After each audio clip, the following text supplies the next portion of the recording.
بسم اللہ الرحمن الرحیم، السلام علیکم۔ وہ جو کہتے تھے کہ جی ججز کی آڈیوز ہیں اور دیکھیں اس پر تحقیقات ہونی چاہیے، بلائیں گے ہم چیف جسٹس کو بھی بلا سکتے ہیں، ہم جناب سارے ججز کو بلائیں، حتیٰ کہ اس طرح کی باتیں کی گئی جیسے کوئی گرفتاری کر لیں گے، ان کو ہٹا دیں گے۔ ابھی حال ہی میں رانا ثناء اللہ کہہ رہے تھے کہ جی ایگزیکٹو آرڈر کے تحت چیف جسٹس لگائے گئے تھے، افتخار چودھری جب بحال ہوئے تھے تو یہ بھی اسی آرڈر کے تحت تھے، تو ہم واپس بھی لے سکتے ہیں، ہر طرح کا ہتھیار بھی استعمال کریں گے۔ اب رانا ثناء اللہ صاحب بھی تھوڑا سا اب بدل رہے ہیں اس بیان کے بعد، اب کہہ رہے ہیں جی دیکھیں پہلے 30 دن آگے لے گئے ہیں تو اگر 60-65 دن اور دے دے سپریم کورٹ تو کیا حرج ہے؟ اچھا جی ایسے ہی دے دے۔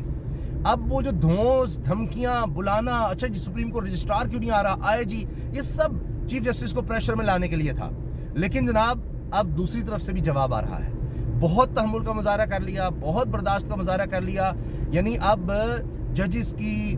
خواتین کے گھروں کی خواتین تک بات جا چکی ہے، اب حد ہو گئی ہے۔ اب کہیں جا کر تو جناب کوئی سزا سنانی ہوگی۔ 14 مئی کو جب الیکشنز ہوتے نظر نہیں آ رہے، سب نے بار بار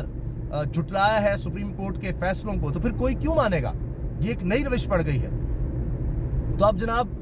11:30 بجے جمعے کا دن ایک دفعہ پھر،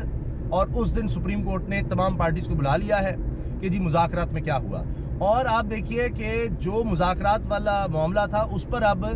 جو ریٹن آرڈر آیا ہے وہ کمال ہے۔ اس میں کہا کہ جی اب آ کر آیا ہے جب مذاکرات سارے ہو گئے، جو بھی چیز ہونی تھی ہو گئی، کہ یہ کوئی سپریم کورٹ نے نہیں یعنی یہ آرڈر دیا تھا، یہ انہی کا تھا، اور یعنی جماعتوں نے خود ہی انیشیٹو لیا، جماعتوں نے اس میں کام کیا۔ تو اب اگر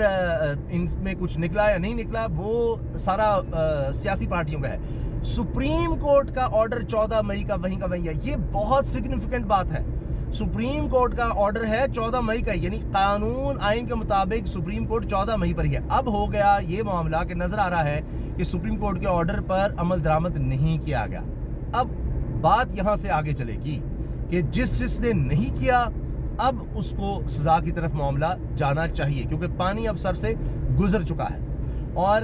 اعتزاز احسن صاحب بھی اس بارے میں کہہ چکے ہیں کہ ایک دفعہ سپریم کورٹ ایک دفعہ فیصلہ سنا دے، ایک دفعہ سزائیں سنا دے کہ جس نے عمل نہیں کیا،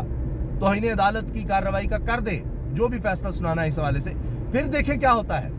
جو اس کے باوجود یہ کہہ رہے ہیں جی کر دے، شہباز شریف کو نااہل کر دے، ہم عمل درآمد نہیں ہونے دیں گے، ہم یہ کر دیں گے، وہ کر دیں گے، بہت آگے تک جائیں گے، تو یہ چلے جائیں آگے تک۔ آپ نے دیکھ لیا انہوں نے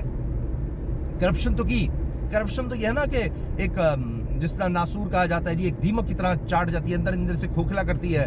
ملک کو، لیکن انہوں نے تو آگ ہی لگا دیا، وہ اس طرح کے اداروں کو ایک دوسرے کے خلاف کھڑا کر دیا۔ تو یہ جب ایک دفعہ سزا سنا دی جائے گی، اس پر عمل درآمد اگر نہیں یہ کریں گے تو پھر کیا ہوگا؟ ساری عمر تو انہوں نے بیٹھے نہیں رہنا، تو پھر کیا ہوگا؟ جو نئی حکومت آئے گی، پہلے تو جو بیوروکریسی ہے، جو افسران ہیں، وہ بھی دیکھیں گے بھائی ہم کیوں اپنے اوپر غداری، بغاوت، آئین شکنی کا مقدمہ چلوائیں جس کی سزا موت تک ہو سکتی ہے، کہیں نہ کہیں تو کبھی 6 مہینے سال تک کب تک بیٹھے رہیں گے، تو وہ تو پھر کارروائی شروع ہو جائے گی۔ تو لہٰذا ان کے لیے بڑی مشکلات ہو جائیں گی، اور کوئی سپریم کورٹ پیچھے نہیں ہٹی۔ یہ نہیں کہ جی بیٹھے ہوئے ہیں، اچھا جی نہیں ہوئے تو ہم کیا کر لیں، اچھا جی 14 مئی آ جائے گی تب دیکھ لیں گے کیا ہو جائے گا، نہیں، آ گیا جی معاملہ اب شروع ہو گیا۔ اور ابھی اصل جو بات آنی ہے وہ پنجاب اور خیبر پختونخوا میں الیکشن نہ ہونے کی جب آئے گی تب بھی دیکھیں کیا ہوتا ہے، لیکن موڈ آپ کو اب 11 بجے 11:30 بجے پتہ چل جائے گا سپریم کورٹ کا جمعے کے دن کہ معاملات کس طرف جاتے ہیں۔ لیکن یہ چیز ضرور واضح ہے کہ جو یہ ڈرانا دھمکانا تھا، رجسٹرار کو بلانا تھا، نواز شریف کا جی ہم 4-3 کا فیصلہ ہے، وہ آج بھی یہی کہہ رہے ہیں، تو وہ بات ڈرا نہیں سکی چیف جسٹس کو اور سپریم کورٹ کے ججز کو۔ وہ وہیں کے وہیں ہے، کسی کو کوئی بینچ چینج کروانا، یہ کرنا وہ کرنا، وہ بات نہیں بن سکی۔ اس کے ساتھ یہ دیکھیے کہ حکومت بری طرح سے پھنس جائے گی، میں آپ سے عرض کر رہا ہوں، اور یہ میرا تجزیہ ہے، خبر نہیں ہے، میرا تجزیہ یہ ہے کہ ایک دفعہ سپریم کورٹ نے فیصلہ سنا دیا کہ جی فلاں بندے کے خلاف ہم ایکشن لینے گئے ہیں، یا یہ کہہ دیا کہ جی ہم 14 نہیں ہے، اب 14 مئی کو تو اب ممکن نہیں رہا، تو ہم مئی کی 28 تاریخ دے رہے ہیں، اس طرح کی کوئی تاریخ دے رہے ہیں، کیونکہ بات چل رہی ہے، ایک سینئر صحافی نے یہ چیز ڈسکس کیا کہ جی 28 مئی ہو سکتا ہے کہ ایک لاسٹ وارننگ کے طور پر دیا جائے، اور ساتھ ہی کہہ دیا جائے کہ 28 مئی کو، اب تو تھا نا 14 مئی کو الیکشن کروایا جائے، 28 مئی کی تاریخ دے کر کہہ دیا جی اس نے خلاف ورزی کی ہے قانون کی، اور اب ان کو شو کاز بھی جا رہے ہیں، ساتھ یہ بھی ہو جائے، یا یہ کہہ دیا جی 28 مئی اب ہے، اور اب جس نے بھی کوئی بھی بہانہ بنایا اس کے خلاف ڈائریکٹ کارروائی، ختم کہانی، یا نوٹس یا کچھ، تو پھر آپ دیکھیے گا مذاکرات پھر شروع ہو سکتے ہیں۔